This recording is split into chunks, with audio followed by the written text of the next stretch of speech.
Today I looked upon the cliff where Hilltop stood. I can still see its hanging roofs against the cypress trees.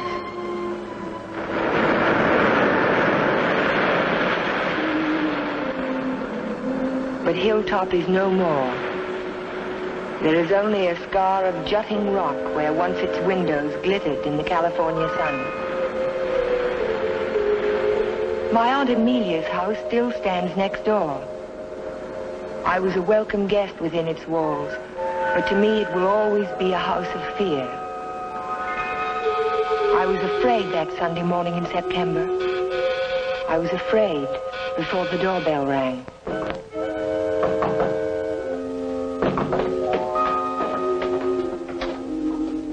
Morning, Ellen. Good morning, Ellen. Hello, Amelia. Where is he? Where's Cohalan? Jeff? Why, what's wrong? It's a wonder you weren't murdered in your bed. Dr. Hartley told me this morning I won't permit him to stay in this house another day. What is it, Major? What's the matter? It's all right. It's all right, Amelia. I'll handle this. Where's his room? It's there, Just leave this to me. I'll take care of Cohalan. Cohalan! Cohalan! Are you in there?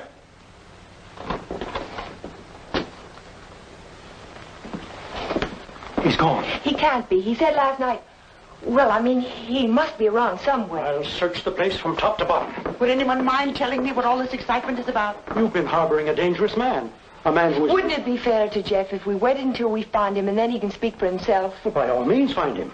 But where? Well, supposing I look in the garage and see if his car's still there. Just what did Dr. Hartley tell you?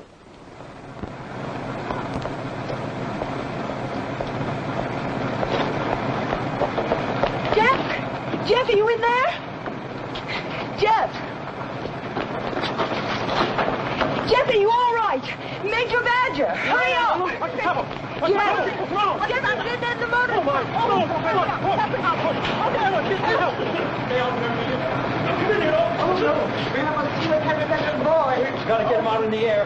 Amelia, phone for an ambulance. Yes, I will. Come on, Ellen. Right grab away. his shoulders. You grab his legs. You get him out in the air. Come on. Jeff, if only I had listened to the doctor. If you had only listened to him on the train. There was something wrong even then, something terribly wrong. I should have seen it in your eyes the first time we met.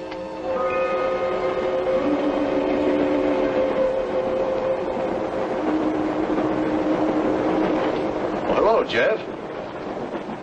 Oh, hello, Doc. Patient in Los Angeles, or were you just doing the town? Oh, medical dinner at the Biltmore last night. What have you been up to? I spent a couple of days at the General Hospital. Those dizzy spells again? Nothing serious, I hope. When I need a doctor, I'll come to see you.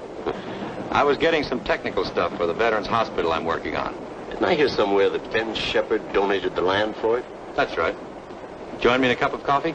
No, thanks. I've just had breakfast. I'll see you later then. Oh, Jeff, Yes? I don't like those recurring periods of depression of yours. Why don't you come in and let me give you a checkup? One of these days.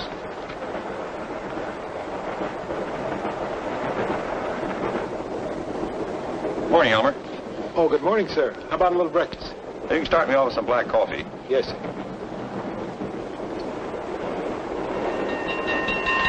May I? Yes?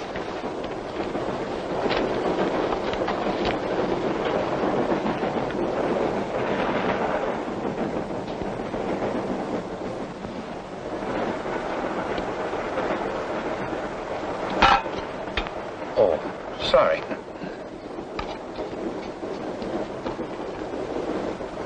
Go ahead, throw it. I'll just save the train from being wrecked. By throwing salt over your shoulder?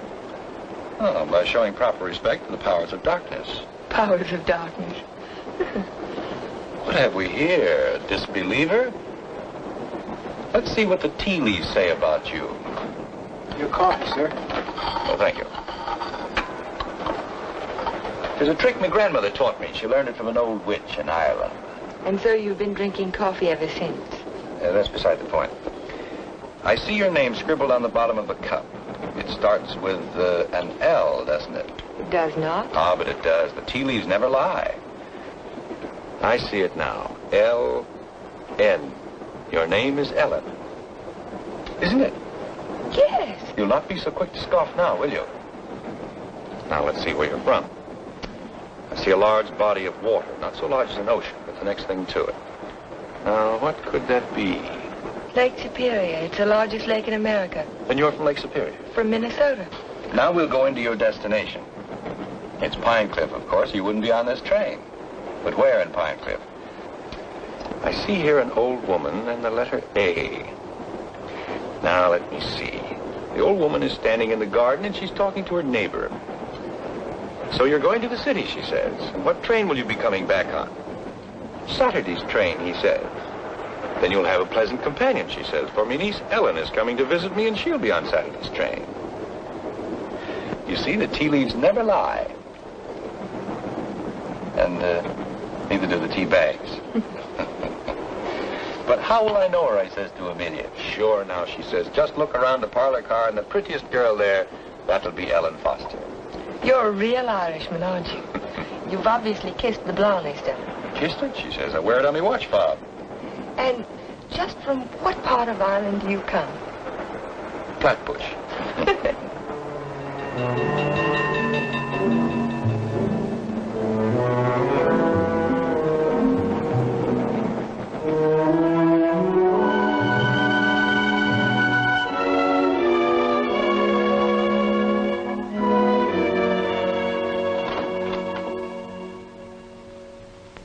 Good morning, Sue. Good morning, Mr. Cohalan. Mr. Sheppard here yet? Well, he's in his office. Thank you. I think this would be an ideal site for the beach club, don't you, Keith? Yeah, it certainly would, Ben. Mm-hmm. Busy, Ben? Oh, come right in, Jeff. Well, we bring the road in here and divide this section into 2-acre lots. Hold out this area for the golf course. Hi. How are you, Ben? Hello, Jeff. How was the trip? Fine, thank you. I bought you a little present while I was in Los Angeles. Found it in an antique shop. Hi, Jeff. Parents? It's a map of an old Spanish land grant. Say, that is an antique. Here's the Ibarra territory. My grandmother's grandfather, he lived right there. That was before California was a state, wasn't it, Ben? It certainly was. I keep forgetting how long your family's lived here. Only since 1820. Really? Come in. Pardon me, Mr. Sheppard. What is it, Mac? Well, Sue told me you were in here. Did you take any blueprints with you when you went down to the city? No, why? Why, the rear elevations are missing. They can't be. I put them in a file Thursday. Well, they're not there now. Well, there must be. Come on, I'll help you look for them. See you later, Ben. Thanks for the map, Jeff. Glad you like it. Jeff seems to be getting awfully absent-minded lately, doesn't he? Well, the boy works too hard. Maybe so, but... Say, that's quite a map, isn't it? Oh, it's a beauty. Look, here's our beach. That's the old Spanish name for it, Costa del Rey, the Coast of Kings.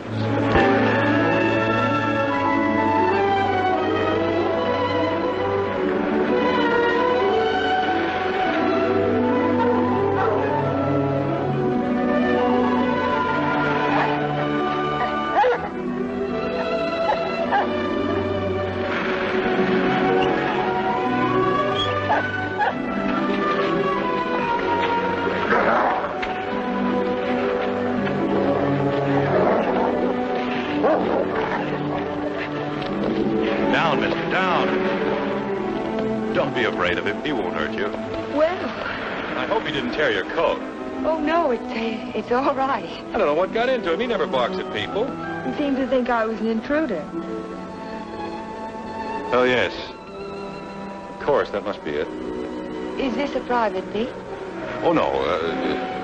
It's just that there was someone who used to sun here beside this rock. Well, I'll forgive him this time. I must say you own a very particular dog. I don't own him exactly. They own me. Shamrock and Mr. O'Grady. Mr. O'Grady? Isn't that an odd name for a German Shepherd? Well, it's Herr von Gradenstein on his papers. I translated. Well, I guess I ought to go home. I'll walk along with you.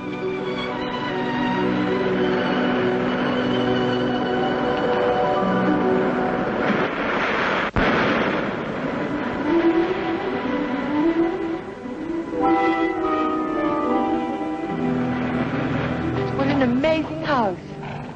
Don't you like it? Yes, I think I do. It looks as if it had wings. As if it could take off and fly across the sea. That's the effect I was striving for when I built it. You built it? My house. It certainly belongs exactly where it is, doesn't it? Yes, I think a house ought to blend with its environment. If it's built in a valley, it should crouch between trees. If it's on top of a hill, it ought to be part of the sky.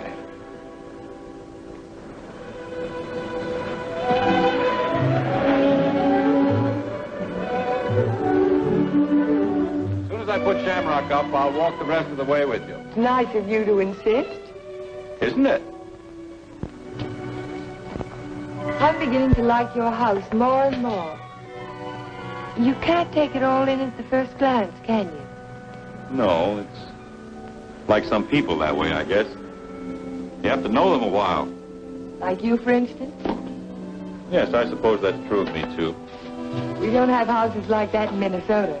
Do you mind if I take a closer look at it? I thought you said you were late. Oh, another 10 minutes won't matter.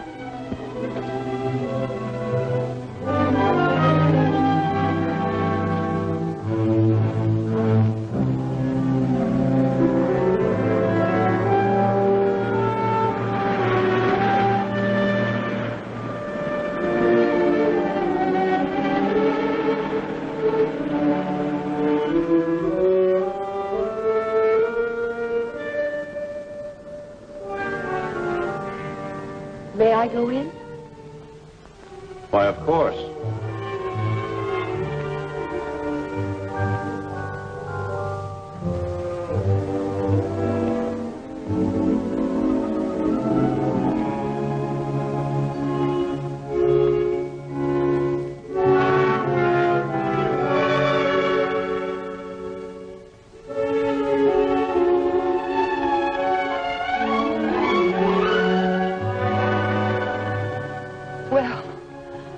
I just don't know what to say.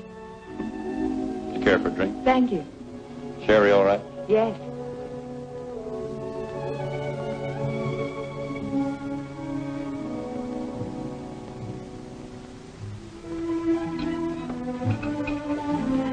What an unusual picture. It's by Del Lopez, the Mexican modernist. Thank you. What's it called? Doesn't have a name. What does it suggest to you? Well, it's not real, but then it's not real either. It might be a garden in a dream. It might be. Or he dreamed of the girl who belonged in the garden. That's pretty good. And then she became more important than the garden, and perhaps that's why she's out of proportion. Perhaps she did. Perhaps that's why a woman gets out of proportion to a man. I really don't know anything about modern art. There isn't anything to know about it. It's like music. Its form doesn't have to copy nature to please the senses. Or does it? We were talking about art. I was talking about figures. Are you interested in figures? I have a Sivigliano. You have a what? Sivigliano, an Italian sculptor. I bought one of his porcelains with my first fee. Would you like to see it? Yes, I would. Where is it? Over by the window. Come on, I'll show it to you. This is my good luck charm. It's called Hotai, the Chinese goddess of chance. Sivigliano always...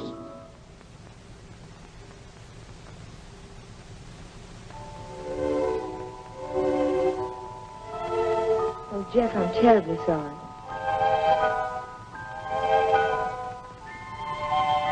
Can it be mended? No, it's beyond mending. Well, Aunt Amelia may be worrying about me. I suppose I should go home. Yes, I suppose you should.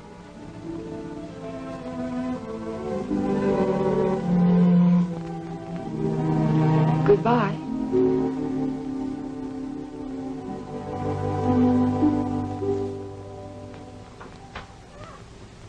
Good afternoon, Luella. Hello, Miss Foster. Is Aunt Amelia at home? I didn't see her go out. Ellen. Oh, hello, Aunt Amelia. Were you afraid I was lost? No, I was sure you could take care of yourself. But it was getting late, and I was afraid you'd forgotten about the dance at the country club tonight. Of course not. I just ran into Mr. Cohalan on the beach, and I stopped by his house for a glass of sherry. You were inside Hilltop? Why, yes. You don't disapprove, do you?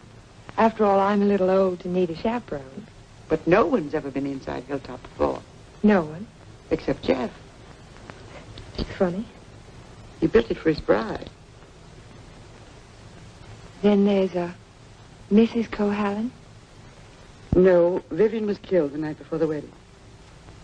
How awful. Aunt Amelia. Yes, dear. What was she like? Vivian, she was the most beautiful girl you ever laid your eyes on. She was Ben Sheppard's daughter. Ben Sheppard. Ben owns most of Pine Cliff. That's why it was such a perfect match. Jeff was a protege of his, more like a son.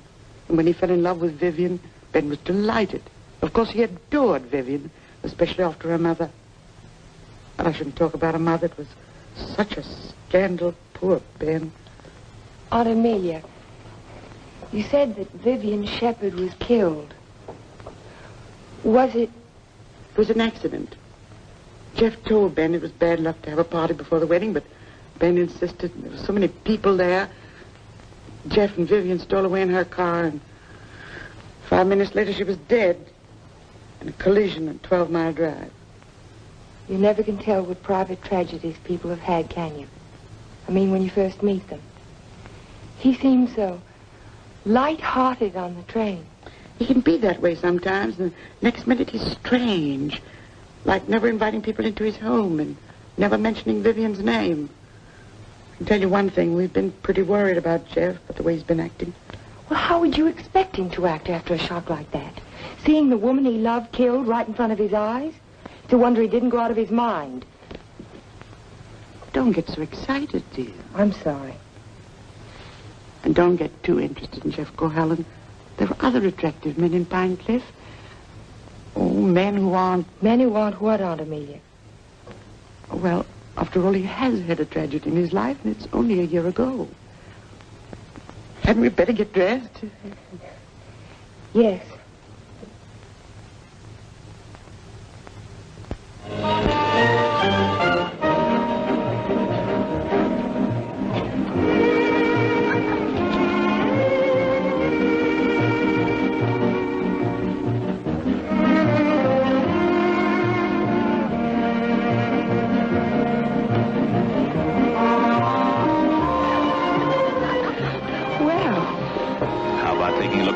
Big California mall, huh? I can see it through the window. Yes, what I had in mind was a personally escorted tour. Think of my reputation, Mr. Ferris. But I am thinking of it. A new girl in town seen walking with me in the moonlight while the stag line will give you a rush. I never encourage stag lines. There's no future in them. Well, in that case, we'll sneak out quietly, huh?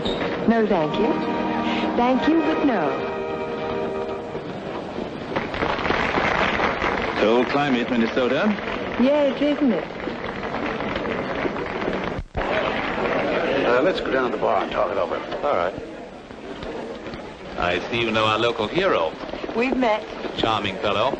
Yes, he is. I suppose you fall madly in love with him. Everybody else does.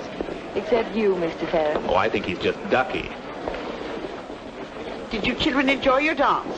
It was just ducking. Keith, you must sit down and have a drink with us. I thank you. I'd like to. Hello, Amelia. Hello, hello. Welcome home, Dodo. Thank you. Good evening, Major. This is my niece, Ellen Foster. This is Miss Ferris, dear. How do you do? How do you do? And Dr. Hartley. Why, yes, we met on the train. My name is Ferris, too. You, I know. A waltz, Major. Now, you two stay right here and don't you move till we get back.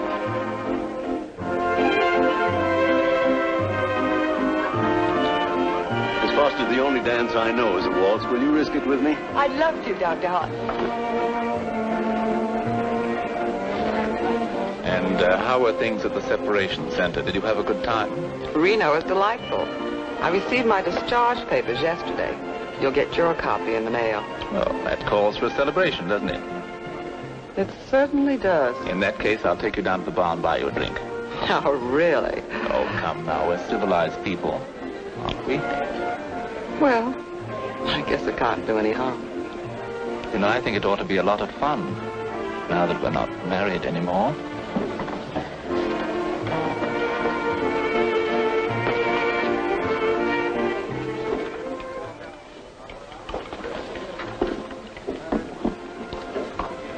What do you think your chances are?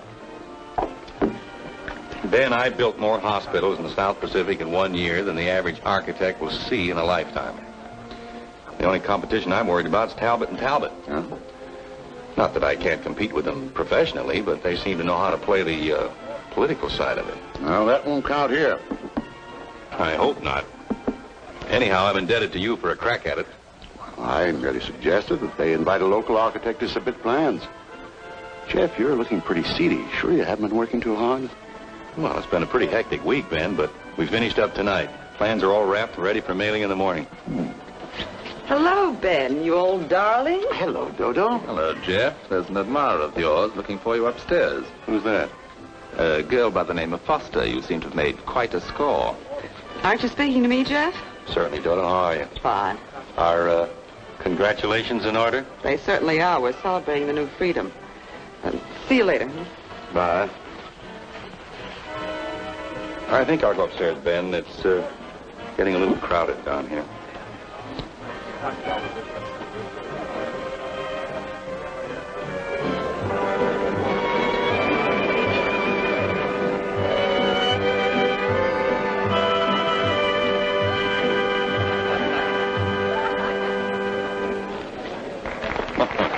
Too long? I'm completely exhausted.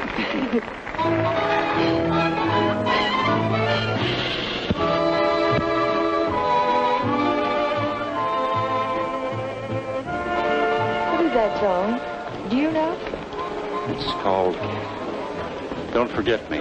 Oh, I remember. They played it a lot last year. Yes, they played it last fall. Is something the matter? No, I didn't eat my dinner. I guess you shouldn't drink on an empty stomach. Excuse me.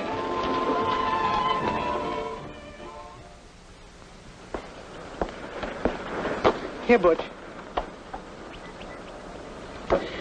Such a little animal, and yet he's got an appetite as big as mine. Well, Jeff wasn't out, sir. Well, maybe he left early. But he looked so worried last night. Well, supposing he's ill and there's no one to take care of him. After all, dear, Jeff's a big boy now. Oh, how nice. We're invited to Ben's fiesta next week. He gives one every year. I think I'll walk over and make sure he's all right. Who, Ben? Oh, you mean Jeff?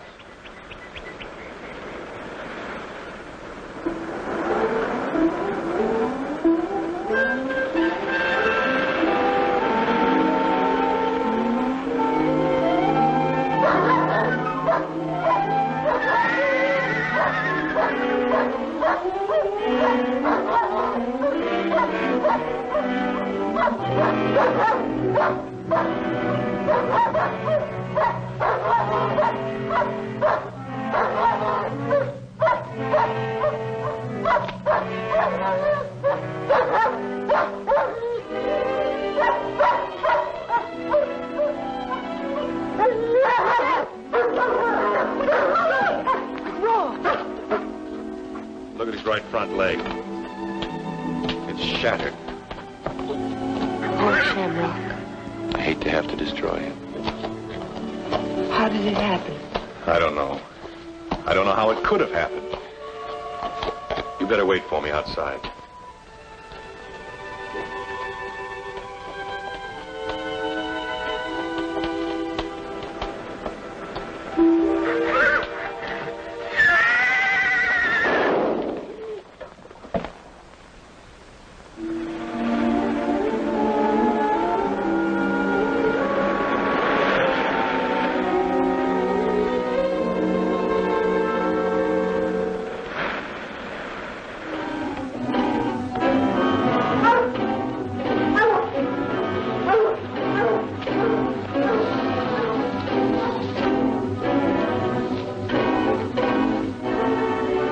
Which way he went? Who? The man. What man?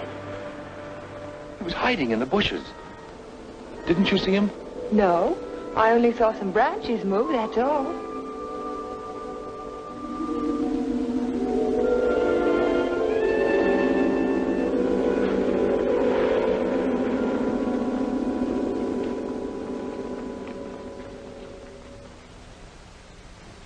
I've never seen lovelier roses. What are they called? Matador, I believe. They grow on the bush out on the terrace. Matador? Of course, after the color of the bullfighter's cape. Or the bull's blood. Jeff, I'm so sorry about Shamrock.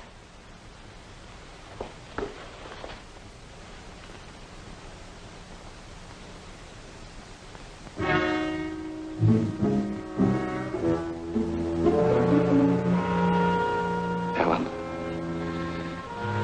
you better go now. You're not safe with me. Do you understand? I suppose I don't want to be safe. Please go now. I'll call you later. All right, Jeff.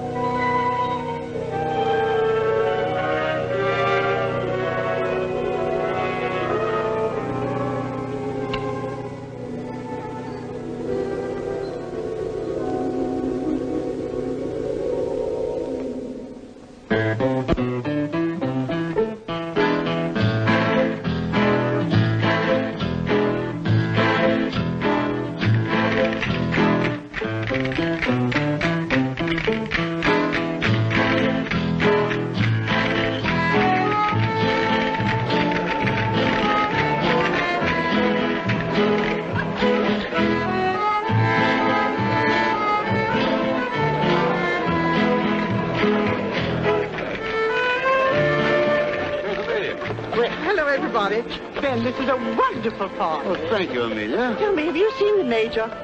Yes, he's right over there. Thank you. Excuse me, please. Certainly. Will you excuse me, please? All right, Ben. Yeah. Major, I wonder if you could tear yourself away from these charming people and come and speak with Mrs. Atkinson. She's dying to talk to you. You know, for a woman my people's age. Go ahead. Tell me, what does a certified public accountant do? Especially a pretty certified public accountant. I compile actuarial tables for an accident insurance company. What are the odds against a man fracturing his arm? That sort of thing. Oh, what are the odds? 90 to 1 that you won't break your arm this year. Well, that's good. But if you do, it's 2 to 1 that it'll be the right arm. Well, have you noticed that in your practice? No. What I've noticed is that my patients have all their fractures just when I'm ready to sit down to dinner.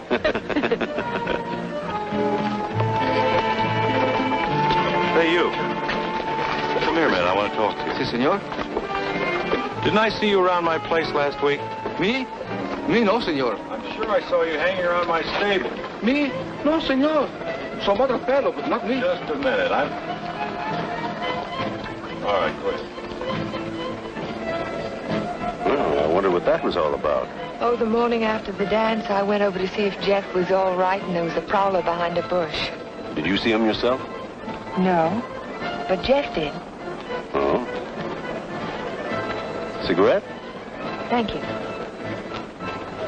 Did you ever compile any figures on the incidence of mental diseases for your insurance company? No, they weren't on our list. Interesting subject. Who's sane and who isn't? Hard to tell sometimes. Do you know anything about paranoia? It's a form of hallucination, isn't it? Delusions of persecution. Starts with an inability to withstand stresses. Normal person experiences misfortune, throws it off sooner or later.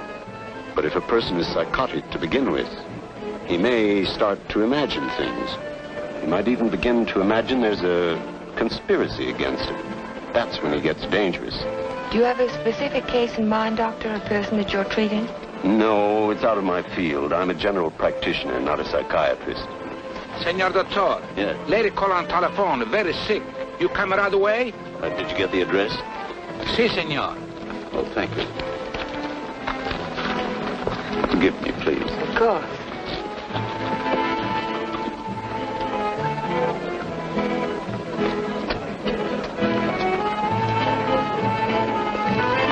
Are you sure, Jeff? Ben, I'm positive it was the same man. Well, I'll talk to them if you want me to, but you know how it is with those fellows. They all look alike if you don't know them.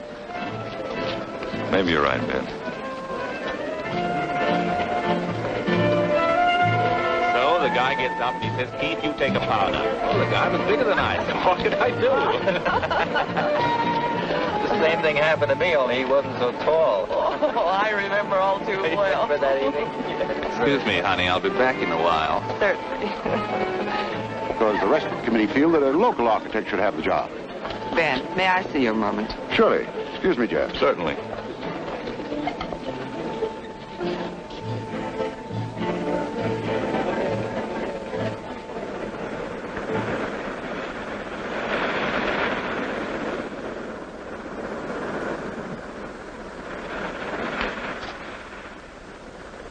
Well, if it isn't Miss Icicle from Minnesota. Good evening, Mr. Farrell. Call me Keith. It was nice of you to find this secluded spot. Huh? Are you always this way when you've been drinking? Oh, now, this Miss Prim and Proper business didn't fool me for a minute. I spotted you the first night. Don't. You don't have to pretend, honey. Just relax and enjoy it. Stop it. You kidding?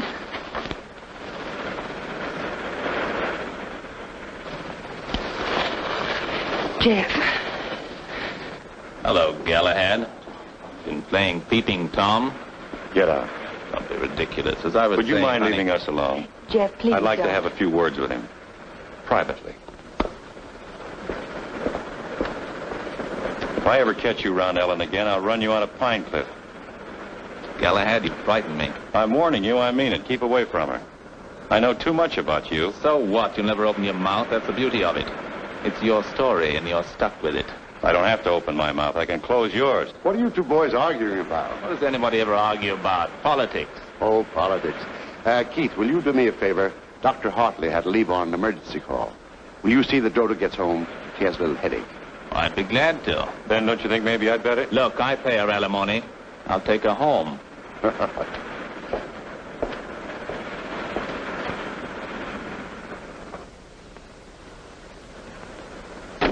It was a lovely, lovely party, darling. I'm glad you enjoyed it. You're sure I can trust you to take her straight home? Oh, the car knows the way, Ben, all by itself. Good night, then. Oh, Ben. Yes? It might be a good idea to keep an eye on Jeff tonight. See that he doesn't drink anymore. He was getting a little out of control. Thanks, Keith. I'll watch him. Good night.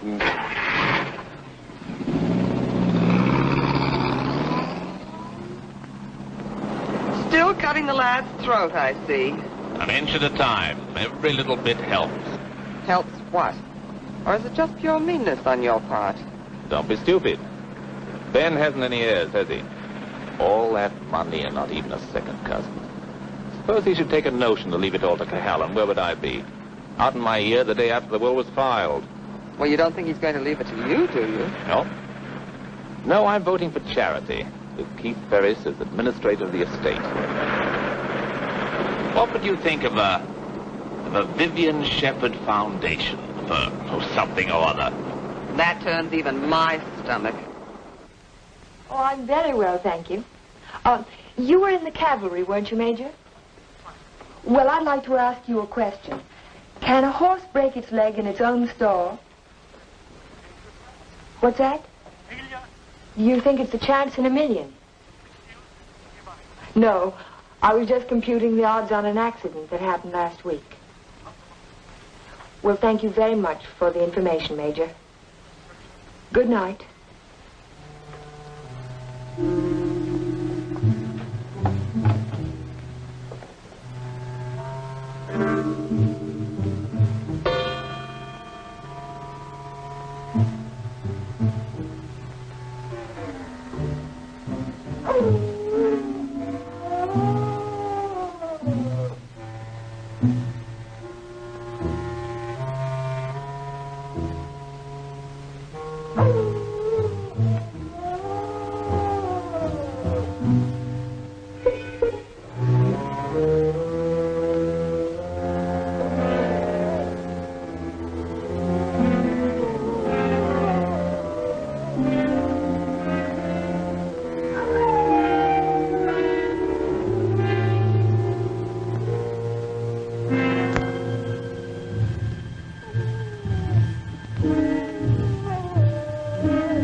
Helen.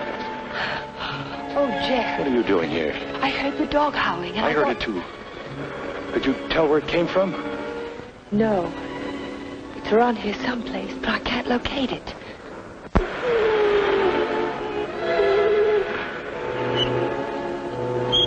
Jeff, listen.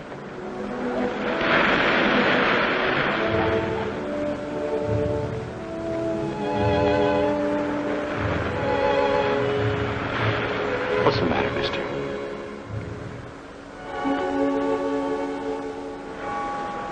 He's gone. Oh, Jeff.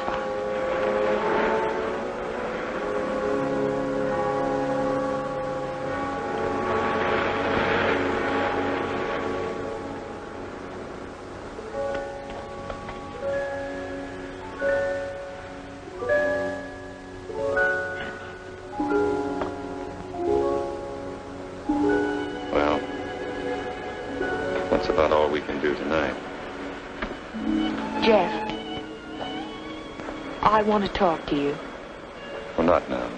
I'm sorry, I didn't mean to be rude, but I'm just not in the mood for conversation. You have to listen. It's important. Well, let's go up to the house.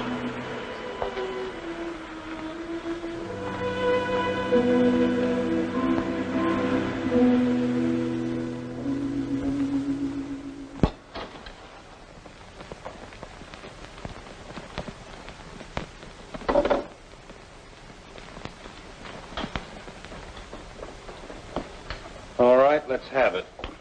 I talked to Major Badger tonight. He can't understand how Shamrock could break his leg in his own stall. Well, he hasn't anything on me. I can't understand it either. Unless it's bad luck. Don't call it luck, Jeff. What would you call it?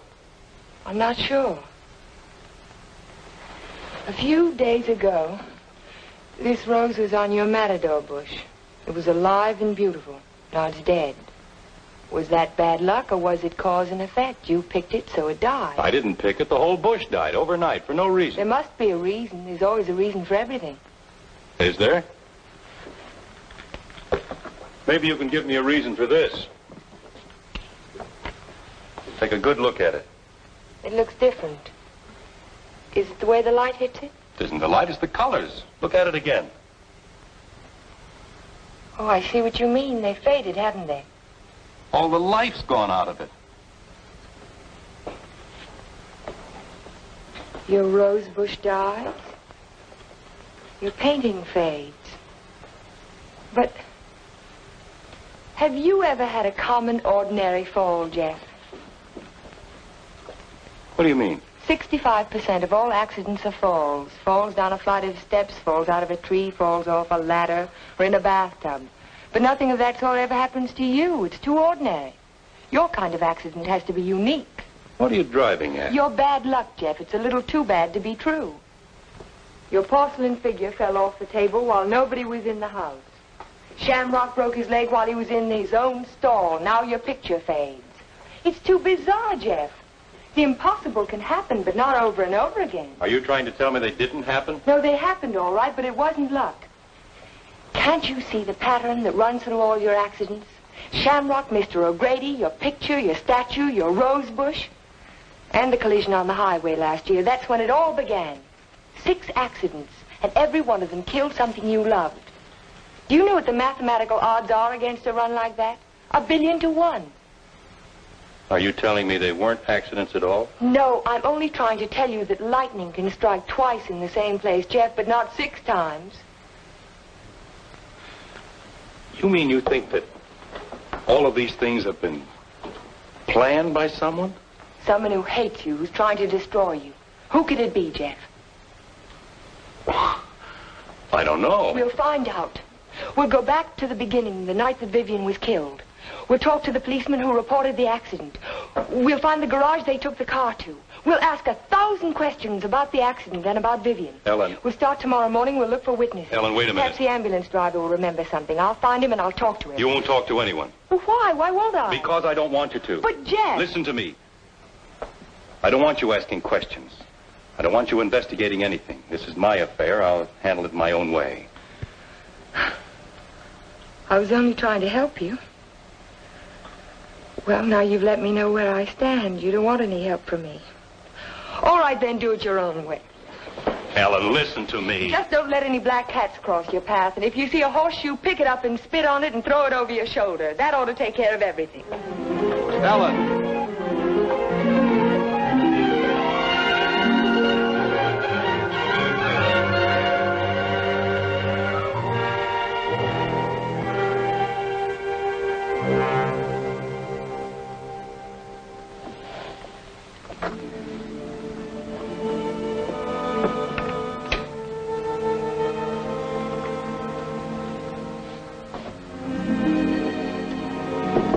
Come in. Hello, Aunt Amelia. You didn't tell me good night, dear. I'm sorry. Is anything wrong? No, there isn't anything wrong. There isn't anything right either.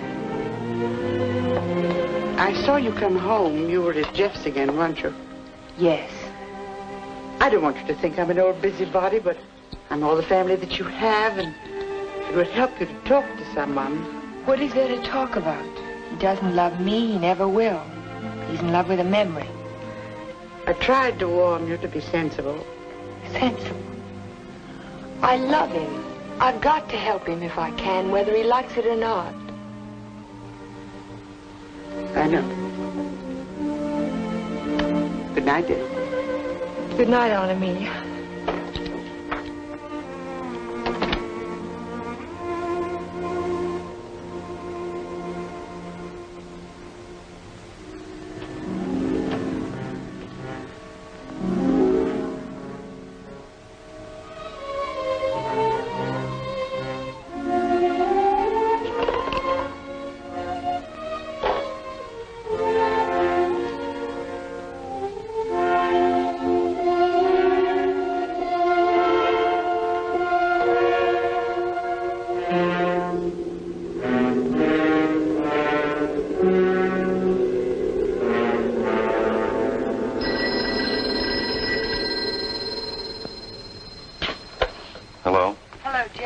Yes, Ellen.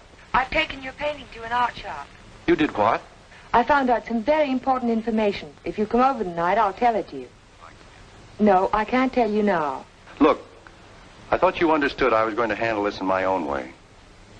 Don't argue, Jeff. Just come on over. Goodbye. Well, what do you think? It's hard to understand why it's faded. The artist didn't use pen colors. He didn't even use tempera. There must be a reason. I would say this was painted with London watercolor. That's the best you can get. Nothing fades them except continuous exposure to strong sunlight for at least a month. That's impossible. I can't imagine what caused it. Well, I tell you what I can do. I can talk to a couple of artists I know. They might have an idea. I think my best bet is to go and see Trilfeed. He's a watercolor man. He's one of the best. He ought to know everything about it. I think I'll catch him tomorrow morning. You know Trilfeed, the naturalist. He painted dogs and horses and cows. My wife, he made a beautiful painting. Thank you very much. I'm sorry to have troubled you. Oh, no trouble at all. Oh, Miss Foster. Yes? I just remembered something. Years ago, I framed some pictures for a painter by the name of Torres, Vicente Torres. One of the paintings was an old lady playing the guitar. It was a watercolor. And it faded? The man who bought the picture took sun lamp treatments that winter, and he took it on a couch right under the painting, and he was mystified why the color faded. So Vicente found out that the rays from the sun lamp broke down the pigment. Can you remember the name of the man who owned that picture? I don't think I ever knew. It was some local man. What about the artist? Is he still in Pine Cliff? Torres? He died 5 years ago. Oh. Thank you again. Sure.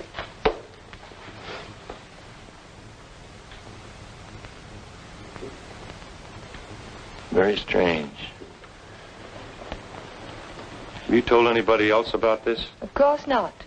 But someone in Pine Cliff knows that you can fade the colors out of a painting by turning a sun lamp on it.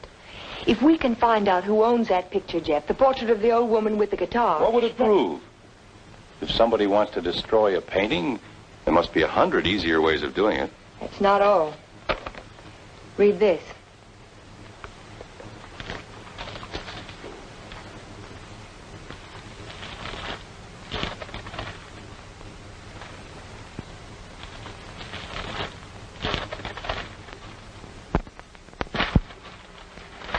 Arsenic? In the soil underneath the matador bush. I dug it out this morning. Enough arsenic to burn out the whole root system. It didn't get there by accident, Jeff. Someone put it there. Someone who knows how to poison a rose bush. Or a dog. Or a man's life. Would you really like to help me? You know I would. Then forget it. Forget the whole thing. But there was poison in the root system. The chemist told me. You never saw the chemist. You never heard of a portrait of an old woman with a guitar. Do you understand? No. No, I don't understand. Jeff! Jeff! Your house. Look out the window. I saw it from upstairs. What? It's burning.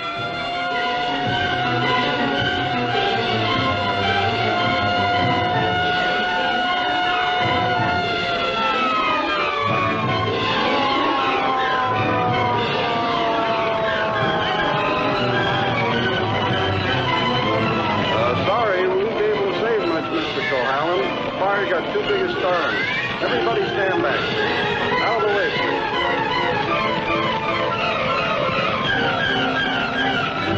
Hello, Jeff. A lovely fire, isn't it? You know, you can see it for miles. Jumped right in my car and drove over. Wouldn't have missed it for anything.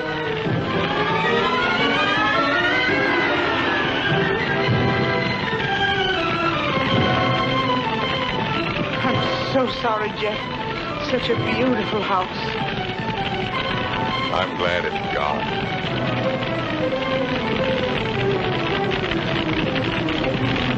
Be sure to tell Jeff that he's welcome to come and stay with us as long as he likes.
No, he hasn't come in all day. Have you tried to locate him at Mrs. Foster's? Yes, I did, but he left the house early this morning. Well, wait a second. Here he is now. Good, good. Have him come right in. Mr. Sheppard wants to see you. So I hear. He'll be right in. Thank you. He's here now, Stacy. Hello, Ben. I didn't mean to keep you waiting. That's quite all right, Jeff. I'm terribly sorry about what happened last night. I know you are, thanks. I wouldn't bother you about anything today ordinarily, but Mr. Rogers just came to town. Stacy Rogers, chairman of the hospital committee. Oh, of course. How are you, sir? Glad to know you. This is the Jeff Cohalan I recommended to you. Yes, we examined your plans last night, Mr. Cohalan. Good, clean, modern lines. Thank you. I'm sorry we couldn't give you the job. You couldn't what? I was just about to tell you, Ben. We decided on Talbot and Talbot. You did? Well, this is a surprise, Stacy. Which was it, Mr. Rogers? Politics or stupidity? I beg your pardon. If they'd given it to Magruder or Chesney and Pike, I wouldn't have said a word because I know the boys would have gotten a good, modern hospital. But Talbot and Talbot haven't had a new idea since Burnham did the Flatiron Building. Oh, now, take it easy, Jeff. Oh, they're not architects. They're political finaglers. Maybe you can tell me just one detail in their plan that was an improvement over mine. Name just one. Young man, your attitude doesn't deserve a reply. But since you're a friend of Mr. Sheppard's, I will say to you that no member of the board, myself included, could understand how a reputable architect would submit his design for an important building with no interior detail whatsoever. No detail? There were 17 blueprints of the interior, right down to the placement of the operating tables and surgery. You may have drawn them, young man, but you didn't send them to us. There were no interior details? None at all. Could they have been misplaced somewhere in your office? Not possibly. The sealed packages were opened in the presence of the entire board. Maybe you misplaced them, Jeff. You know how absent-minded you've been. Suppose you can find the duplicates. Would the board be willing to reconsider? That's impossible. The contract has already been awarded.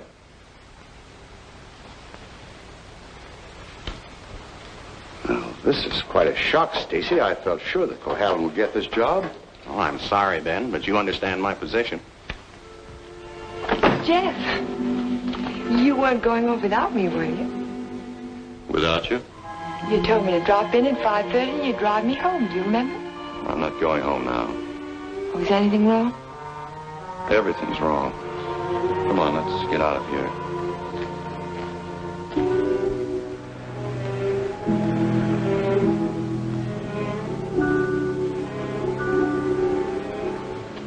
It's dreadful. A whole year's work completely wasted. Typical Cohalan luck. Don't keep calling it luck. Supposing someone took those plans out of the office and wrapped the package over again. Who'd do a thing like that? Keith would. He hates you. He hates everybody. There's something twisted inside of him. It would take a psychiatrist to explain it. And why does Mr. Sheppard keep him on at the office? He doesn't know what he's like. Dodo must know. She acts as though she's still in love with him. There are women who love men like Keith. Take a psychiatrist to explain that, too.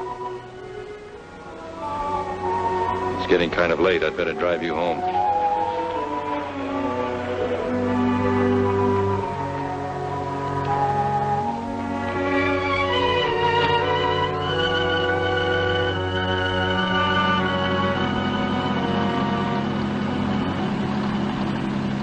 Isn't this near where...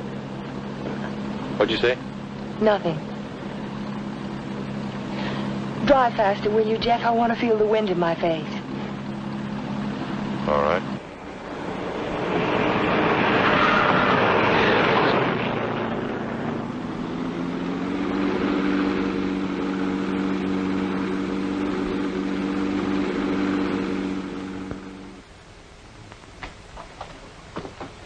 Here you are, Miss Foster.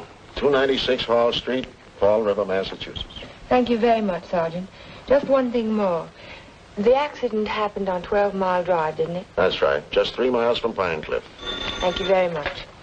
Traffic Department. Miss Foster. Who? Just a minute, please. Oh, Miss Foster.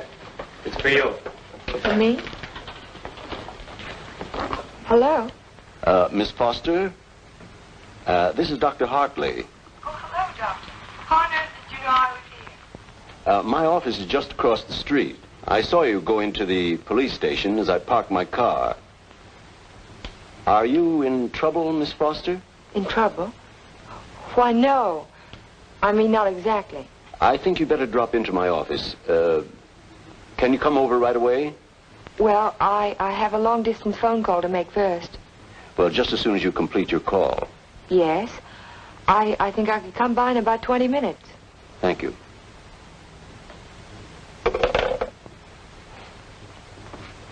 Thank you, Sergeant. That's all right. Miss Foster. Hello, Dr. Hartley. Come in. Come in.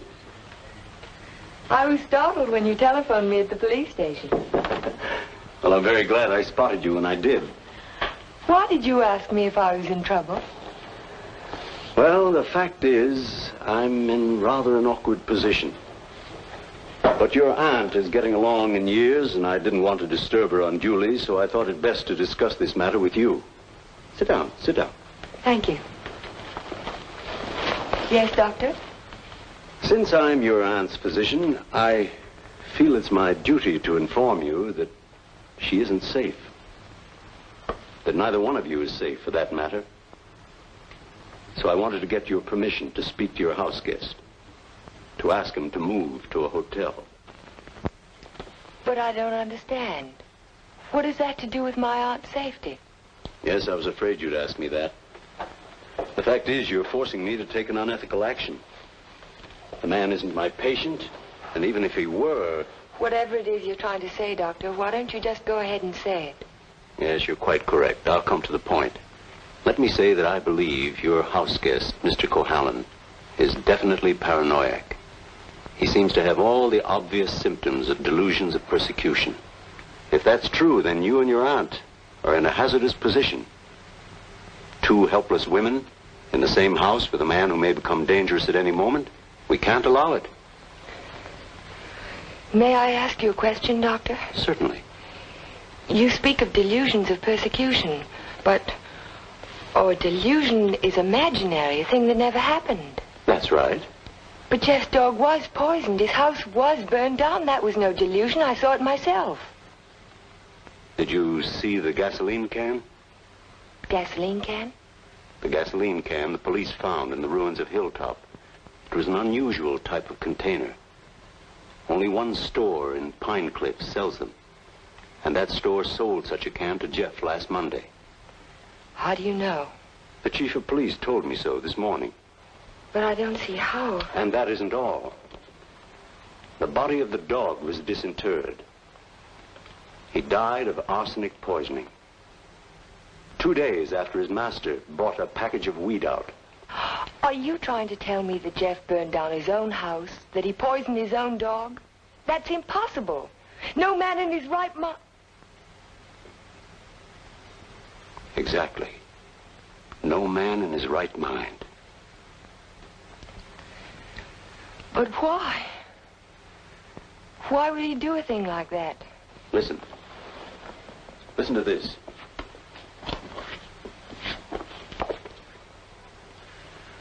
Once the feeling of guilt is firmly established in the subconscious, the patient may do injury to himself as a form of penance or self-imposed retribution.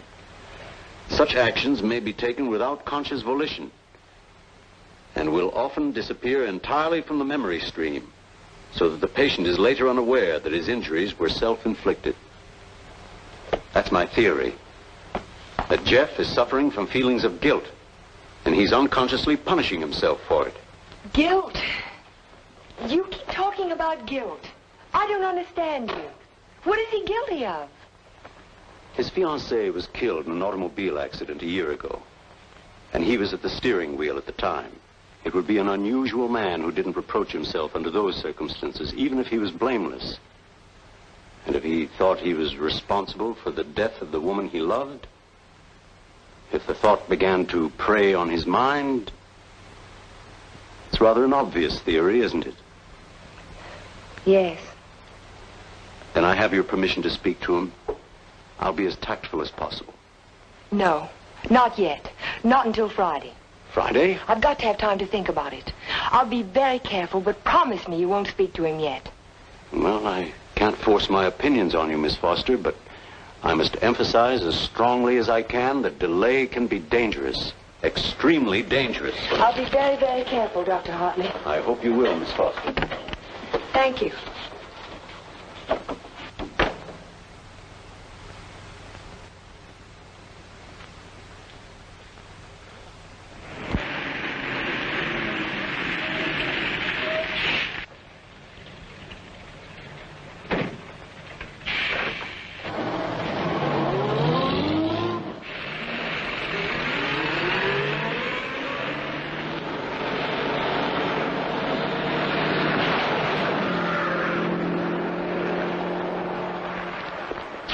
That man must be crazy. Thank you very much.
Hello, Jeff.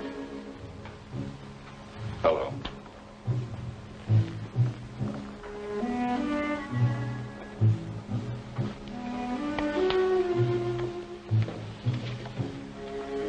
Jack of spades. Is that bad luck? Like a black cat? A dead man's card. Oh? Is there a card for a dead woman? The queen of spades. I almost drew it this afternoon. Oh, what happened? Oh, I just gotten off the bus and was waiting to cross the street and a car nearly ran me down. It almost seemed to be trying to. Did you see the driver? No. I was too busy trying to get out of the way. What kind of a car was it? A green convertible. Like yours. Except the top was up. You've got to get out of here, Ellen. You've got to get out of Pine Cliff right away. Why, Jane? Because something else is going to happen. I can feel it. It might happen to you. I'm not going to leave, not now. I'm warning you, Ellen. It's no use, I'm not going. You're asking for trouble. Am I? Then I'll really ask for it.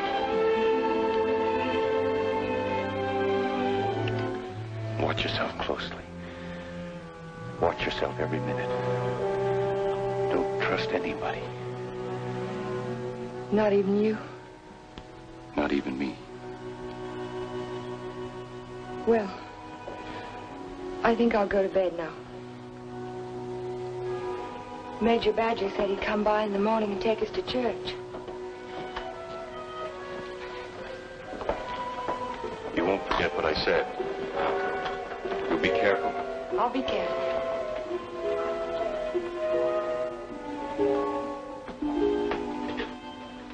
Jeff. Yes? How long have you known Dr. Hartley? For years, ever since I came to Pine Cliff. Has there ever been any bad feeling between you? No, why should there be?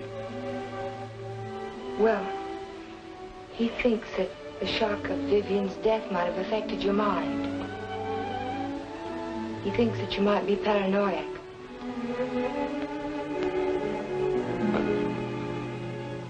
You don't think so, do you? No. I don't think so. Good. Good night, Jeff. Good night, Ellen.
I had to see you again. I wanted you to have this. Don't be afraid to use it if you have to. I want you to wait for me tomorrow morning. Tomorrow morning? You mustn't leave the house. You mustn't leave the house without me. Promise you won't. All right, Jeff. I promise. You won't forget when Major Badger arrives? No, I won't forget. Good girl. Good night.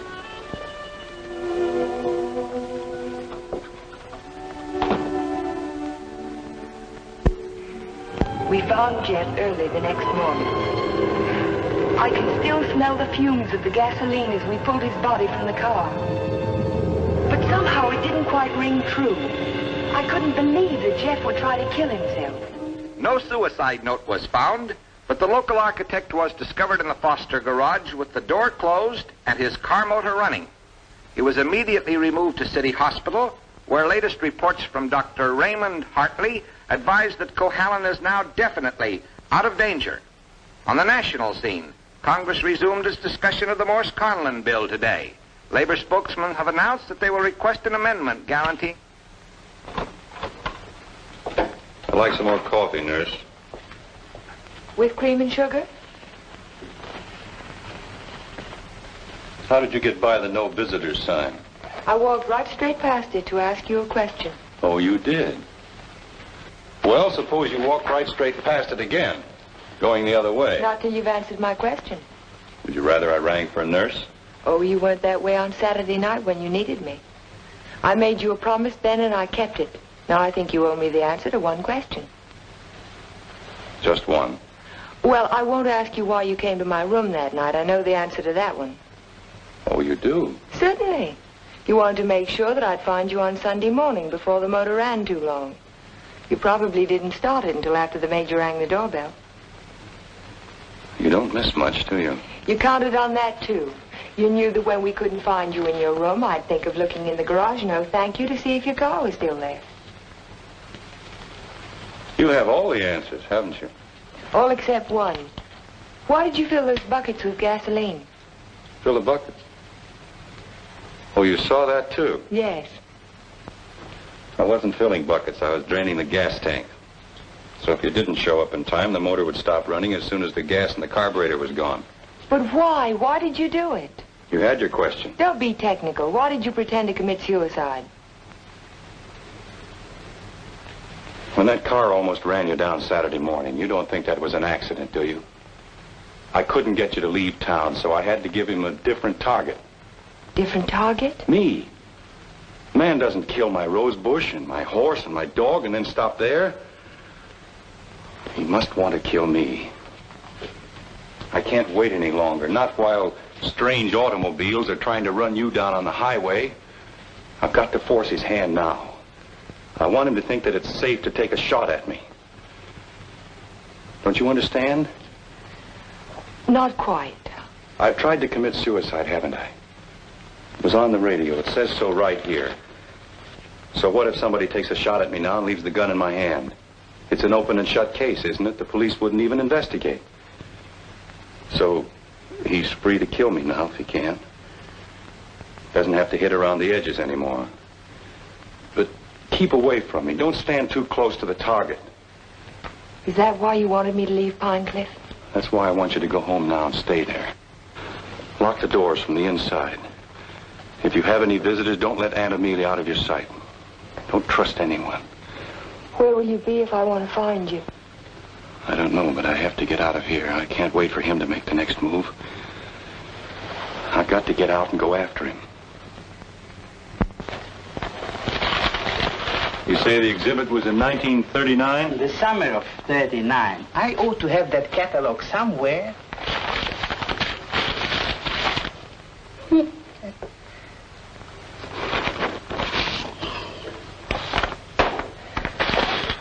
Here we are. And there's a list of all of the exhibitors in here? In the back of the book. Practically every artist who might have known Torres. Oh, yes. This is perfect. Exactly what I was looking for. Thank you. Good afternoon. Yes? Are you Mr. Strabini? Strabini? Yes, that's me. Did you ever know an artist by the name of Vincente Torres? Vincente Torres? Yes. No.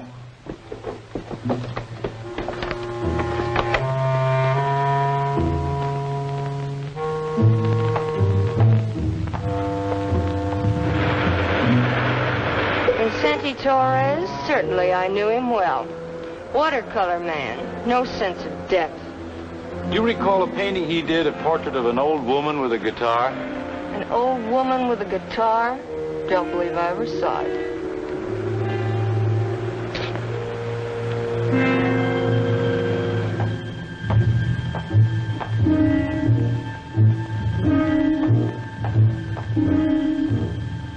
The old woman with the guitar? Yes, I remember when Torres painted it. It was during his Renoir period. Do you remember who he sold it to? Didn't know he ever found the sucker. It was a piece of tripe. Well, thank you. Not at all.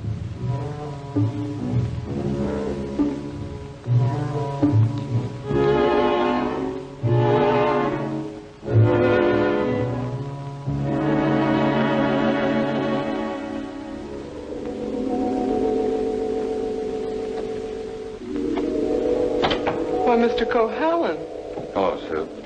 you had a few phone calls. Anything important? I don't think so. A man named Carter called. Said he was a friend of an artist that you knew. The name sounded like Boris. Was it Torres? Could be. Did he leave a number? No. He said he'd call back around 6. What's after that now? When Mr. Sheppard's anxious to see you. He's still in the office. Okay. Sheppard Estates. Oh, yes, just a minute. Mr. Carter. Hello? Yes, that's the man, Vincente Torres. Do you remember a watercolor he painted, a portrait of an old woman with a guitar? You do? Do you remember who bought it? You're absolutely certain? Oh, thank you.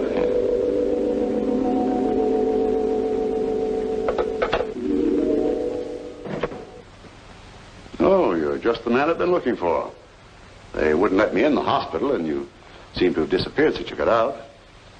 Well, I had some important things to do, Ben. Well, anyhow, you're here now. That's the main thing. Of course, I know it was an accident, boy. You couldn't have done it deliberately. Couldn't I? Of course not. But just the same, you've been overworked lately. You're looking all fagged out. It's time you took a rest. Yes, I could use a rest. A nice long rest. It's just what I had in mind. As a matter of fact, I'm tired myself. That's why I'm thinking of taking a trip. See something of the world before I get too old. Sounds like a fine idea, Ben. It'd be a good idea for you too, Jeff. Why don't you come along with me? The two of us could have a pleasant time together. Leave all our worries behind and take things easy for a while. What kind of a trip were you thinking of, Ben? I haven't made up my mind. Where would you like to go? Oh, an ocean voyage might be nice. If the ship had a low rail and a long drop to the water. Or Niagara Falls might be handy, or the top of the Empire State Building. Don't talk like that, Jeff. Don't even think of such things. I wasn't thinking of suicide, Ben. I don't expect to jump. I expect to be pushed. You're crazy, Jeff. You're talking like a paranoiac. Where did you get that word, Ben? Did you read it in a book, complete with all the symptoms? I'm only trying to help you, but if you're going to take this... Sit down, Ben. Sit down and listen. You had all the tools to work with, didn't you? Your ranch hands who think you're a king will do anything you tell them to. I was out your place yesterday, Ben, looking for Pedro. They told me he didn't work for you anymore, hadn't since the day after my house burned down. You let him go, didn't you? After he'd done his job. I'm beginning to think the doctor's right. I'm beginning to believe you do have delusions of persecution. Paranoia, Ben. You learned the word. Use it. When did you first plant the idea in Hartley's mind? Did you say, I'm a little worried about Jeff, and tap your finger on your forehead? Jeff, I'm not going to talk to you any longer. You're not in your right. Not while you're in your present mood. I wouldn't do that if I were you. You haven't answered my questions, Ben. Are they too difficult? Let's see if you can answer an easy one. Whatever happened to that painting that used to hang in your living room, the portrait of an old woman with a guitar? Wasn't in the living room. It was in my study. Why? When'd you get rid of it, Ben? After it faded? After you found out what a sun lamp can do to a watercolor? You want to know who put me on your trail? You did yourself. When you tried to convince me I couldn't trust my memory anymore. I hate to say this, Jeff, but you can't trust your mind anymore. Can't I? I made a written list the night I wrapped the hospital plans to make sure nothing was left out. And 17 blueprints were missing when the package was opened by the state board. No one could have tampered with that package but you. No one else knew it would be on my desk overnight. I didn't know anything. Yes, you did. I told you. At the country club. You wanted to destroy my faith in my work, didn't you? It was the only thing I had left. Oh, Jeff, this is ridiculous. That's what I thought at the beginning. But once I began to suspect you, it all fitted together. I even remembered that your foreman was in the store the day I bought the can of gasoline. That gave you an idea, didn't it? Yes. It gave me an idea. How do you like your own medicine? How do you like waking up every morning wishing you were dead? Then you don't deny it anymore. No. I'm glad you found out. Because you can't do anything about it. Go tell somebody I poisoned your dog. Go say I burned down your house. You know what they'll think, don't you? They'll think you're crazy. I don't care about the others. It's what you think that's important. You've been like a father to me, Ben. In a funny kind of way, you still are. What made you change? What made you start to hate me? Was it Vivian? You killed her. I did everything for you that one man can do for another. And how did you repay me? You murdered her. Not murder, Ben. Not murder. A drunken man at the wheel of an automobile. What is he if he isn't a murderer? Can't go in there. Can't go in there. No. Ellen, what are you two? Jeff. Mr. Sheppard, this is Mr. Nelson of Fall River, Massachusetts. Last year he was driving through California, and when he reached Pine Cliff, he had an accident on 12 Mile Drive. Is this the man who was driving the car in which the girl was killed? Well, you said not to say anything when you paid my damages. Go ahead, answer. No. No, it wasn't. It was that fella back there.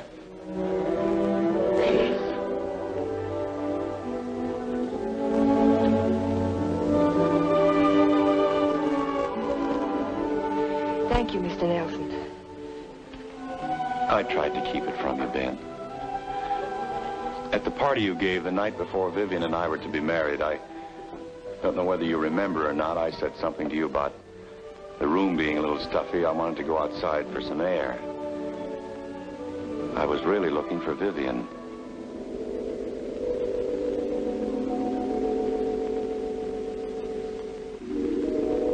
I found her, all right. I heard them talking to each other. It wasn't anything new, Ben.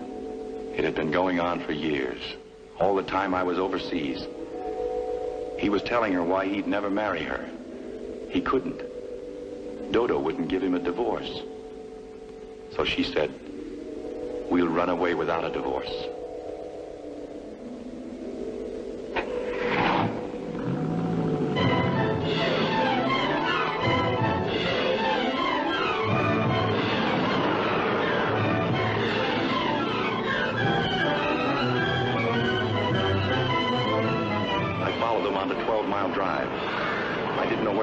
But I knew I had to stop them if I could. He was going as fast as the curving road would let him.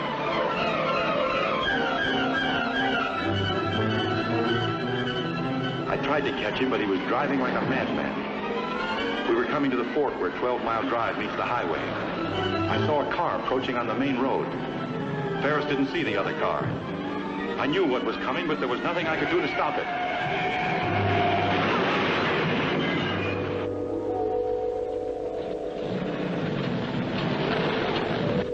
I jumped out of my car and ran toward the wreck.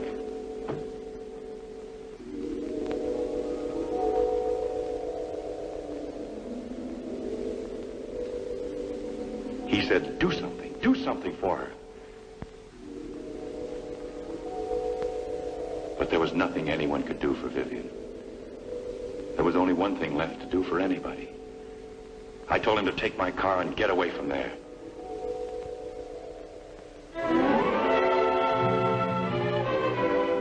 You to find out how she died, Ben, or what she was really like.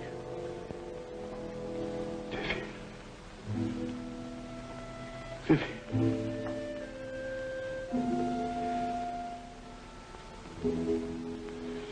I'm sorry you had to know, Ben, even now.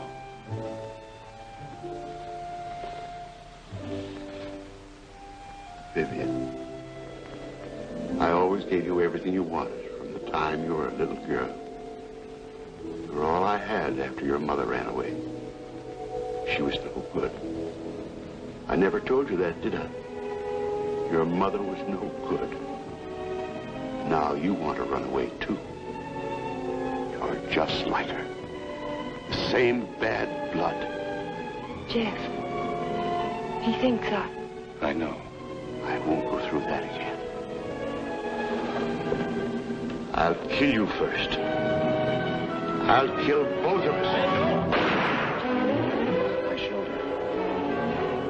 Ben, put down that gun. Put it down. She ran away. She ran away from me. Call Dr. Hartley. Well, you finally fixed me with the old man, didn't you? But you'll never get any of his money now. He's as nutty as a squirrel. Now get out of here. Get out of Pine Cliff. If I ever see you again, I'll kill you. Dr. Hartley, this is Ellen Foster. Will you come over to Mr. Sheppard's office right away? Yes, it's urgent. Thank you. It's all right, Ben. Everything's going to be all right. Vivian.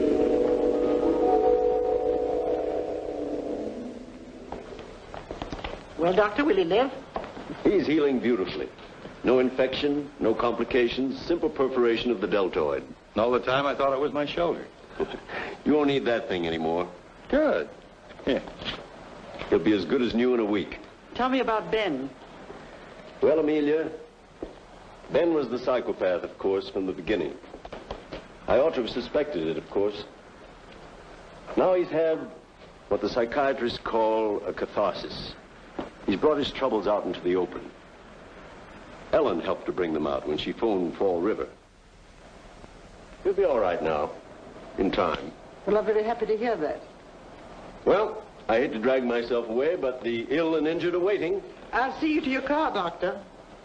Bye, Ellen. Jeff. Goodbye, Dr. So long, Doc. And now, young lady, suppose you come along with me.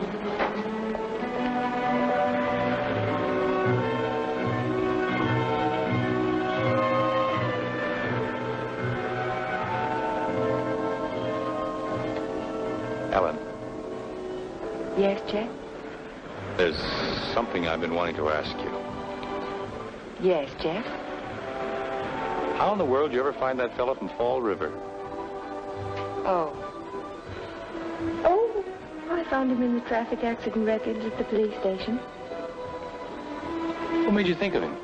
The way you drove your car on 12 Mile Drive the other night. You could never have driven so recklessly with me if you'd been at the wheel when Vivian was killed. Not on the same road in the same place at the same time of night. You're pretty smart, aren't you? No. Yes, you are. You're very smart. No, I'm not. Oh, yes, you are. No, because I thought that you loved her. I thought you loved her all the time. I never really loved anyone.